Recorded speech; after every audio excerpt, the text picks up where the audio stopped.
యుద్ధం అంటే పెద్ద పెద్ద స్పీచ్లు ఇవ్వటం కాదని దమ్ము తెగువ ఉండాలన్నారు సీఎం రేవంత్ రెడ్డి. 140 కోట్ల మంది ప్రజలను ట్రంప్ దగ్గర మోదీ తాకట్టు పెట్టేశారని విమర్శించారు.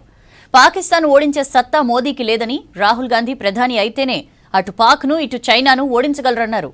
పీసీసీ ఆధ్వర్యంలో నిర్వహించిన జై హింద్ ర్యాలీలో పాల్గొన్న రేవంత్ ప్రధాని మోదీపై తీవ్ర విమర్శలు చేశారు.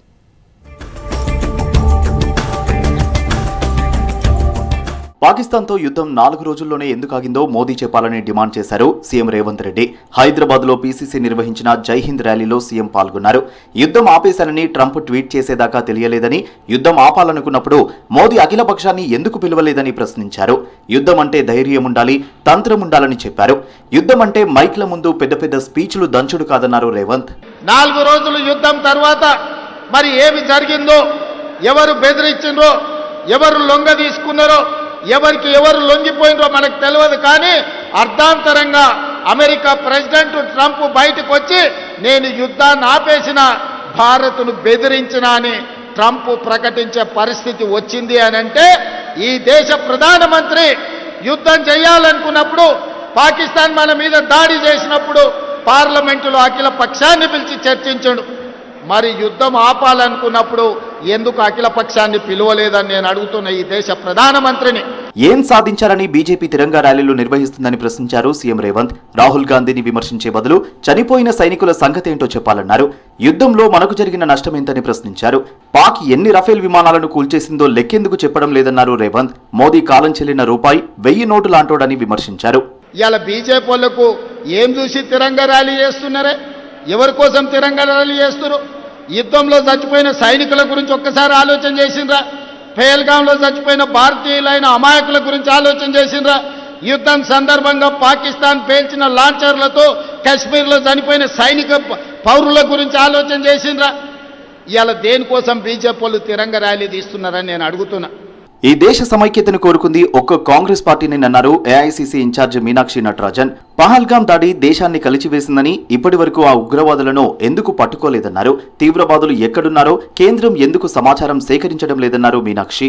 कि पहलगाम के बाद जब पूरा देश इकट्ठा था, जब पूरे देश की सेना संकल्पित थी, कार्रवाई चल रही थी, तब सीज फायर की घोषणा हो गई कि उन आतंकवादियों को हम लोग आज तक उनकी कोई खोज खबर नहीं ले पाए.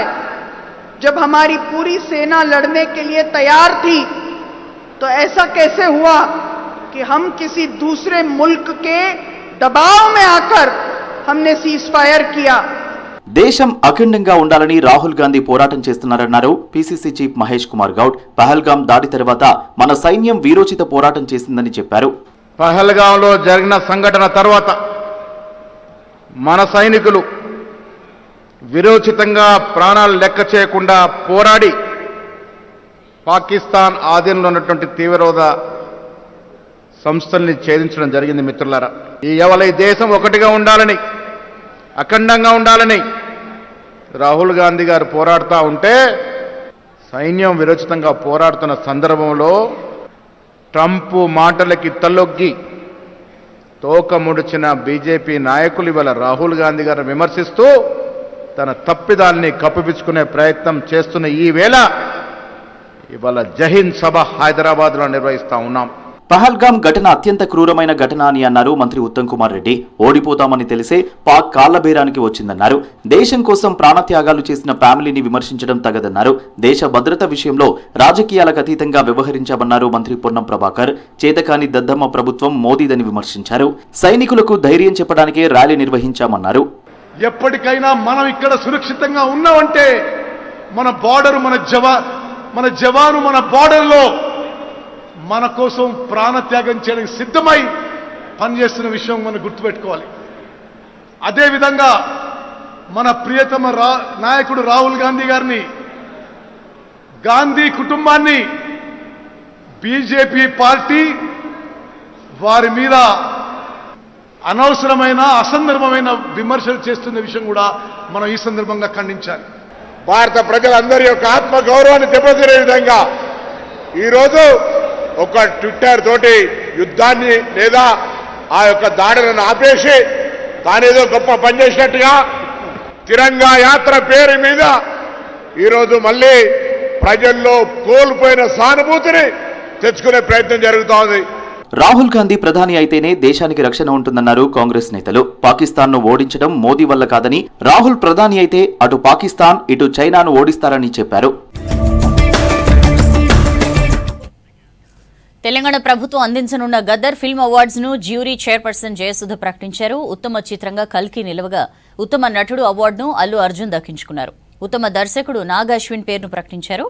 జూన్ 14న అవార్డులు ప్రదానం చేయనున్నారు.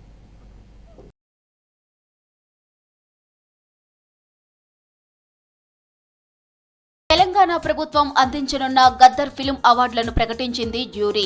2024 సంవత్సరానికి బెస్ట్ ఫిల్మ్ కల్కి 2898 AD నిలవగా రెండో ఉత్తమ చిత్రంగా పొట్టేల్ నిలిచింది.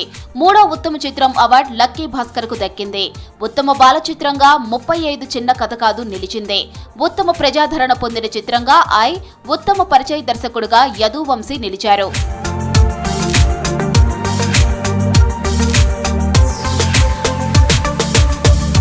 పుష్ప 2లో నటించి అల్లు అర్జున్ కు ఉత్తమ నటుడు అవార్డు దక్కింది. ఉత్తమ నటి నివేద థామస్ కాగా ఉత్తమ సహాయ నటుడు అవార్డును ఎస్జే సూర్య దక్కించుకున్నారు. ఉత్తమ సహాయ నటి శరణ్య ప్రదీప్, ఉత్తమ గేయ రచయిత చంద్రబోస్, ఉత్తమ సంగీత దర్శకుడు భీమ్స్, ఉత్తమ నేపథ్య గాయకుడు అవార్డుకు సిద్ శ్రీరామ్ ఎంపికయ్యారు. ఉత్తమ నేపథ్య గాయనిగా శ్రియా ఘోషల్ నిలిచారు.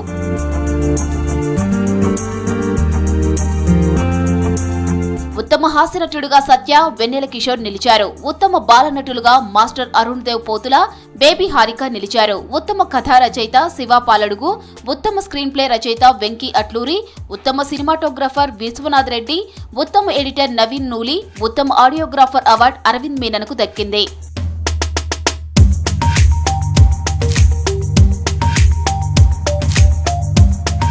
ఉత్తమ కొరియోగ్రాఫర్ అవార్డు గణేష్ ఆచార్యకు దక్కగా ఉత్తమ ఆర్ట్ డైరెక్టర్ అర్నీతిన్ జిహానీ చౌదరి, ఉత్తమ యాక్షన్ కొరియోగ్రాఫర్ చంద్రశేఖర్ రాథోడ్, ఉత్తమ మేకప్ ఆర్టిస్ట్ నల్ల శ్రీను, ఉత్తమ కాస్ట్యూమ్ డిజైనర్ అర్చనారావు నిలిచారు.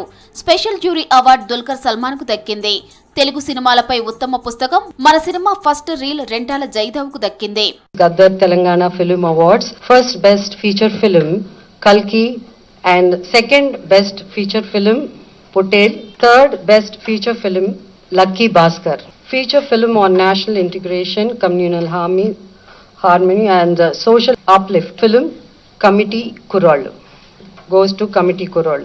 Best children's film 35 Chinna Kadakadu. Feature film on environment, heritage, history goes to Razakar. Best debut film director for Yedu Vamshi for Committee Kurol.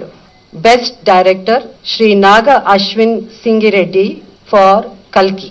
Best Leading Actor Shri Allu Arjun Pushpa 2. Best Leading Actress Niveda Thomas for 35 Chinna Kadakadu. 14 ఏళ్ల తర్వాత cinema అవార్డులు ఇస్తున్నారు. మొత్తం 11 కేటగిరీలో వీటిని ప్రకటించారు. ఉత్తమ దర్శకుడు, ఉత్తమ నటుడు సహా మొత్తం 21 మందికి వ్యక్తిగత అవార్డులు ఇచ్చారు. జూన్ 14న గద్దర్ సినిమా అవార్డులను ప్రదానం చేయనున్నారు. తనను బీఆర్ఎస్ లో నుంచి పంపే దమ్ము ఎవరికి లేదన్నారు ఎమ్మెల్సీ కవిత. తనపై విమర్శలు చేసేవాళ్లు తెలంగాణ తల్లి విగ్రహం మార్చితే ఏం చేశారని ప్రశ్నించారు. కేసీఆర్ కు కాళేశ్వరం కమిషన్ నోటీస్ పంపిస్తే పార్టీగా ఏమీ చేయలేదని విమర్శించారు. దీనిపై పార్టీలో అసలు చర్చ కూడా జరగలేదని, ఎలాంటి ఆందోళన కార్యక్రమాలు చేపట్టలేదని తప్పుబట్టారు. తనపై పెయిడ్ పోస్టులతో బద్నాం చేస్తే ఊరుకోనని వార్నింగ్ ఇచ్చారు. తాజాగా కవిత చేసిన కామెంట్స్ పొలిటికల్ సర్కిల్స్ లో కాకరేపుతున్నాయి.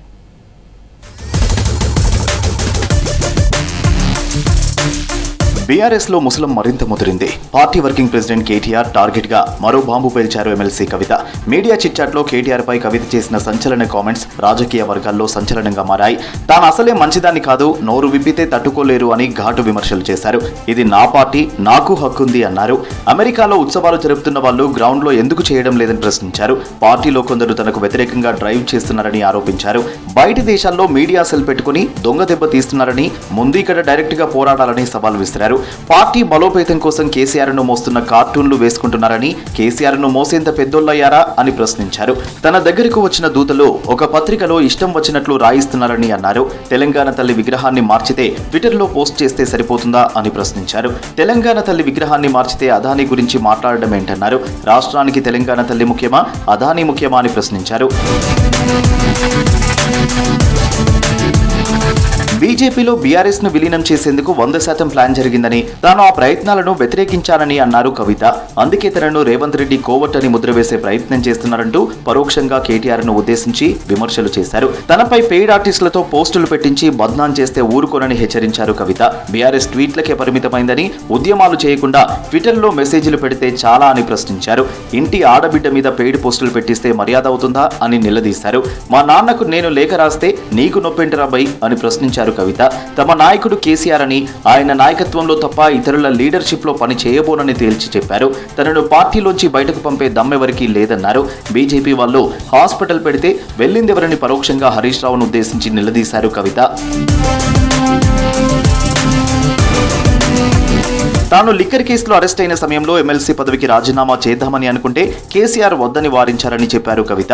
తనకు కేసీఆర్ సపోర్టు ఉన్నందునే పదవిలో కొనసాగుతున్నానని చెప్పారు. తాను కన్ఫ్యూజన్ లో లేనని, క్లారిటీతోనే ఉన్నానని చెప్పారు. కాంగ్రెస్ మునిగే నావా అని, ఆ పార్టీలో చేరబోనని చెప్పారు. తనకు కొత్త పార్టీ అవసరం లేదని, ఉన్న పార్టీని కాపాడుకుంటే చాలని చెప్పారు. తాను అమెరికాకు వెళ్లే 20 రోజుల ముందు నుంచి వరుసగా తనపై కుట్రలు మొదలయ్యాయని, ఈ విషయాన్ని తాను అప్పుడే చెప్పానన్నారు. అమెరికాకు పోయి వచ్చేలోపు ఆ కుట్రలు చేసేశారని చెప్పారు.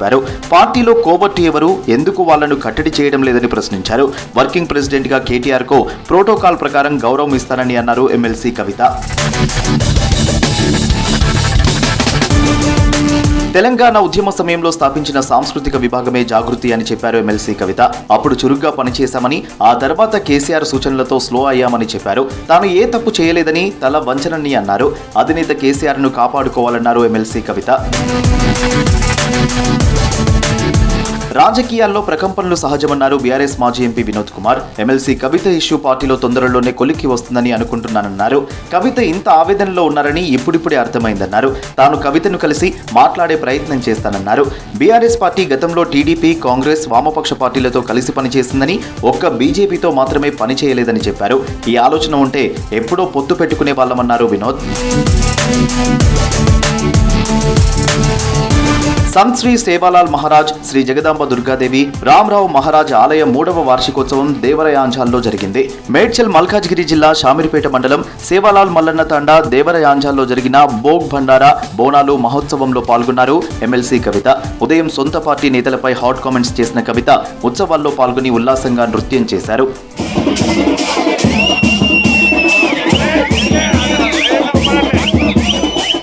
పాక్ కాల్పులతో నష్టపోయిన ఎల్ఓసీ ప్రజలను కేంద్రం ఆదుకోవాలన్నారు ఎల్ఓపీ రాహుల్ గాంధీ. పహల్గాం టెర్రరిస్టులు స్వేచ్ఛగా తిరుగుతుంటే మోదీ సర్కార్ ఏం చేస్తోందని ప్రశ్నించారు కాంగ్రెస్ నేత జయరాం రమేష్. ప్రధాని మోదీకి దమ్ముంటే రేపే ఎన్నికలకు రావాలంటూ సవాల్ విసిరారు సీఎం మమతా. ఎన్డీఏ సర్కారు విపక్షాలను అణిచేస్తోందన్నారు కూటమి నేతలు.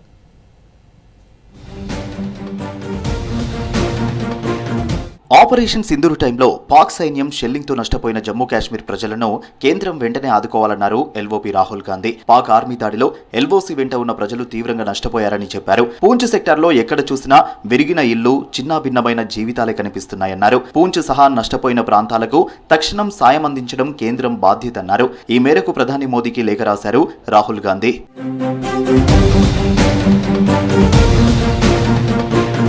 పహల్గాం దాడికి పాల్పడిన టెర్రరిస్టులు స్వేచ్ఛగా తిరుగుతుంటే మోదీ సర్కారు ఏం చేస్తోందని ప్రశ్నించారు కాంగ్రెస్ నేత జయరాం రమేష్. పహల్గాం ఉగ్రదాడి, ఆ తర్వాత పరిణామాలపై కాంగ్రెస్ ప్రశ్నలకు ప్రధాని ఎందుకు సమాధానం చెప్పడం లేదని ప్రశ్నించారు. ఎంతసేపు కాంగ్రెస్ పార్టీని విమర్శించడమే కాదు, అమాయకులను చంపిన టెర్రరిస్టులను అంతం చేయాలన్నారు జయరాం రమేష్. 22 अप्रैल को पहलगाम की क्रूर आतंकवाद हमला हुआ था. आज भी वो आतंकवादी यहाँ वहाँ घूम रहे हैं. यानी कि ये जो पहलगाम के आतंकवादी हैं, उन्होंने 4 आतंकी हमले कराए हैं 18 महीने में. आज वह यहाँ वहाँ घूम रहे हैं. गंभीरता से हम ये सवाल पूछ रहे हैं, इन सवालों का जवाब नहीं देते हैं. बीजेपी सिर्फ कांग्रेस पार्टी को निशाना बनाती है. इनका हमला जो है कांग्रेस पार्टी पर है. आतंकवादियों के ऊपर होना चाहिए, पाकिस्तान पर कार्रवाई होनी चाहिए, आतंकवादियों को गिरफ्तार करना चाहिए. ప్రధాని మోదీ సర్కార్కు రైతుల సంక్షేమం పట్టదన్నారు కాంగ్రెస్ నేత రణదీప్ సూర్జేవాలా. 10 ఏళ్ల ఎన్డీఏ పాలనలో రైతుల లాభాలు 50% పెరిగాయనేది పచ్చి అబద్ధమన్నారు. నిజంగా రైతుల ఆదాయం పెరిగితే దేశవ్యాప్తంగా అన్నదాతలు ఎందుకు ఆందోళనలు చేస్తున్నారని ప్రశ్నించారు. మోదీ సర్కార్ వాగ్దానాలు కేవలం ప్రకటనలకే పరిమితమన్నారు సూర్జేవాలా. और अगर इस चार्ट के आप आखिरी कॉलम को देखें तो भाजपा या भाजपा के जो मित्र प्रांत हैं अधिकतर वो भी ये कह रहे हैं कि किसान की लागत एमएसपी से कहीं ज्यादा है. तो आप ना C2+50% दे रहे, उसमें भी नुकसान है, और जो भाजपा शासित प्रदेश हैं उनमें जो फसल की लागत है ना वो दे रहे, मुनाफा तो छोड़ ही दीजिए. तो फिर ये किसान से सीधा सीधा धोखा और छल नहीं तो क्या है? ये राजनीति का विषय ही नहीं. ప్రధాని మోదీకి అబద్ధాలు చెప్పడం అలవాటైందన్నారు బెంగాల్ సీఎం మమతా బెనర్జీ. మోదీ దేశ ప్రధానిలా కాకుండా బీజేపీ పార్టీ అధ్యక్షుల్లా మాట్లాడుతున్నారని విమర్శించారు. దేశ రక్షణకు సంబంధించిన విషయాలను బీజేపీ రాజకీయం చేస్తోందన్నారు. ప్రతిపక్షాలు దేశ ఐక్యతకు ప్రయత్నిస్తుంటే అధికారంలోని బీజేపీ మాత్రం విపక్షాలను అణగదొక్కడమే లక్ష్యంగా పనిచేస్తోందన్నారు. టీఎంసీ ప్రభుత్వంపై ప్రధాని తప్పుడు ప్రచారం చేస్తున్నారని ఫైరయ్యారు. ప్రధాని మోదీకి దమ్ముంటే రేపే ఎన్నికలకు రావాలంటూ సవాల్ విసిరారు CM Mamata Banerjee. And his presence of him, his minister said, like Operation Sindhuk they will do. I challenge them. You go election for tomorrow. We are ready and Bengal is ready to accept your challenge. But please remember, time is a factor. You must remember the timing.